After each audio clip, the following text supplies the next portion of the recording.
얼마 전 친구의 고민을 들었어요. 친구 부부는 아이를 가질지 고민했어요. 빠듯하지만 아이와 행복한 삶을 살지, 부부끼리 경제적으로 여유롭게 취미를 즐기며 살지 고민했어요. 저는 이렇게 얘기했어요. 그냥 돈을 많이 벌고 아기를 낳으면 둘 다 충족되는 거 아니야? 이 말을 듣고 친구는 그냥 웃어 넘기더라고요. 친구가 웃어 넘긴 이유는 아마 그게 도저히 안 될 거란 생각 때문일 거예요. 계속 말하면 친구가 진지한데 내가 장난치는 것처럼 보일 것 같아서 그냥 다시 공감해주면서 들어주기만 했어요. 끌어당김의 법칙에 대해 정확히 알지 못했지만 어렸을 때부터 어렴풋이 알고 있었던 것 같아요.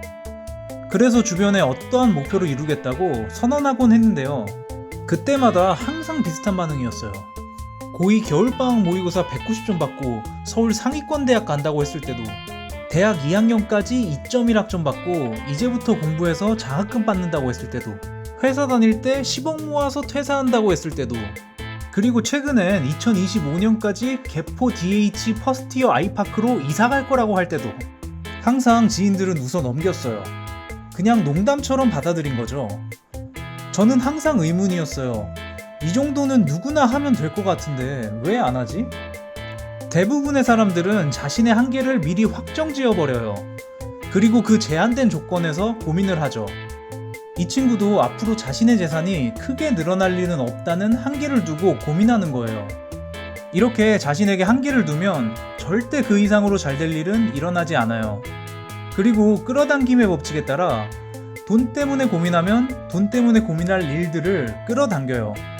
하나의 고민거리에 대해서 어떻게든 해결하더라도 돈이라는 근본 원인이 해결되지 않으면 고민거리는 앞으로도 계속 생겨나는 거예요.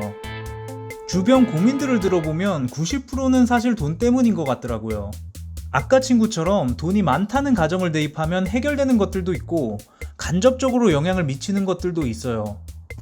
사람마다 하루에 참을 수 있는 참을성 한도가 있는데 돈에 쪼들리면 여러 일들에 돈이 자꾸 개입돼서 고민이 많아지고, 이것으로 인한 스트레스로 참을성 한도가 항상 70-80% 차있다 보니까 작은 문제가 발생해도 임계치를 넘어가서 화를 내고 갈등이 생기는 거예요. 이렇게 주변 지인과 갈등을 겪게 되는데 이것을 표면적인 사건만 보고 인간관계에 대한 문제라고 생각할 수도 있지만 사실 자신이 여유가 없어서 발생하는 문제들일 수 있는 거예요.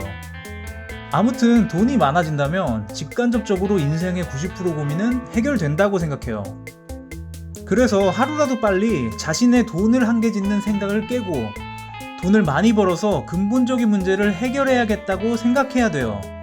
돈을 벌어가면서 고민들이 하나 둘씩 해결되면 끌어당김의 법칙에 의해서 고민이 해결되는 일들을 끌어오고 인생이 잘 풀리게 되는 거죠. 물론 부자가 되더라도 고민은 있을 거예요. 아들의 진로 걱정으로 고민이 되고 오늘 저녁은 뭐 먹을지도 고민될 거예요. 하지만 다른 점은 진정으로 아들이 원하는 것이 무엇인지에 대해 고민할 거고, 저녁 메뉴는 가격과 상관없이 건강에 좋고 맛이 좋다면 먹을 거예요. 돈이라는 변수가 제거돼서 인생의 고민을 좀 더 본질적인 문제에 초점을 맞춰 살아갈 수 있어요. 그럼에도 어떤 분들은 돈보다 건강이 중요하지, 사랑이 제일 중요하지 하실 수도 있을 거예요. 그런데 돈이 없다면 사랑하는 사람이 아파도 돈 때문에 최선을 다해 지원해주지 못할 수도 있어요. 오늘 얘기는 여기까지 할게요. 모두 100억 법시다.